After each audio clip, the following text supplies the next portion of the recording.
તળાજામાં મારામારીની ઘટના બની હતી, જેમાં એકને ઈજાઓ થવાથી તળાજાને સરકારી હોસ્પિટલમાં ખસેડવામાં આવ્યા હતા. જેમાં હોસ્પિટલ પરથી જાણવા મળતી માહિતી મુજબ તળાજામાં આવેલ કોર્ટની બહાર રોડ પર એક મારામારીની ઘટના બની હતી, જેમાં એક એડવોકેટ પ્રવીણભાઈ સોસા નામના વ્યક્તિને છરી વડે ઈજાઓ થઈ હોવાની વિગતો સામે આવી હતી.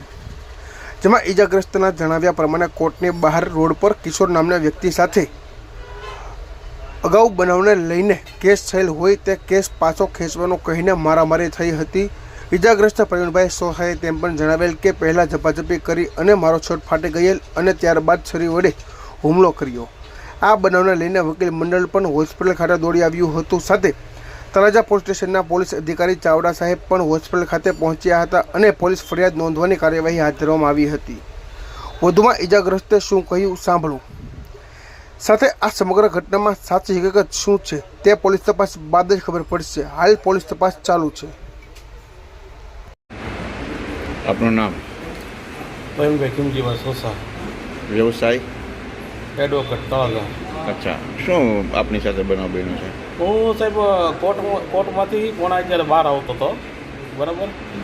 તો ત્યાં કિશોર મીઠાભાઈ રાઠોડની ગાડી લઈને આવેલો અને મને બેને સામે આમાં થોડાક નજીકમાં આવી ગયેલા. મને એને પૂછ્યું હું સામું જોઉં છું. મેં કીધું હું તારી સામું ક્યાં જોઉં છું, બરાબર. એમ કરીને ગાળું બોલવા મળ્યો, બરાબર. અને ત્યાં કોર્ટની બહાર ત્યાં રોડ પર ઝપાઝપી થઈ આ બધું.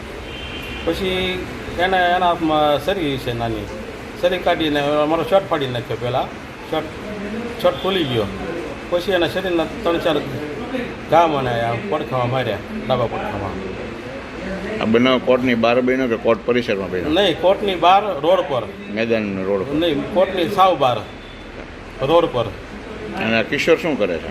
કિશોર અત્યારે હાલમાં દારૂનો ધંધો કરે સાહેબ, બરાબર. ગોરખી રોડે અને હુડકામાં ઇંગ્લિશ ને દેશી દારૂનો ધંધો કરે છે. મેં આ બાબતે પોલીસને ઘણીવાર ફોન કર્યા, ડીએસપીને ફોન કર્યા, જાણ કરી, પણ સાહેબ એનો કોઈ દારૂનો ધંધોનો બંધ થતો નથી. અગાઉ કોઈ ગુનામાં આવી ગયેલો કિશોર? અગાઉ ઘણા બધા ગુનામાં આવેલો છે. 108ના બીએનએસ કલમ મુજબ 108ના ગુનામાં પણ એ મારા ભાઈને પણ એને પહેલાં હુમલો કરેલો હતો. ત્યારે એની ઉપર 324 108 મુજબની કલમ એની પર લાગેલી હતી અને એમાં મારા ભાઈએ સુસાઇડ કરેલું હતું આ લોકોના ત્રાસથી. હવે એ લોકો મારી પાછળ પડ્યા છે કે તું કેસ પાછો ખેંચી લે નકર તને મારી નાખશું એમ. એટલે મારી માથે એને હુમલો કર્યો. આજે મારા જીવનું જોખમ છે.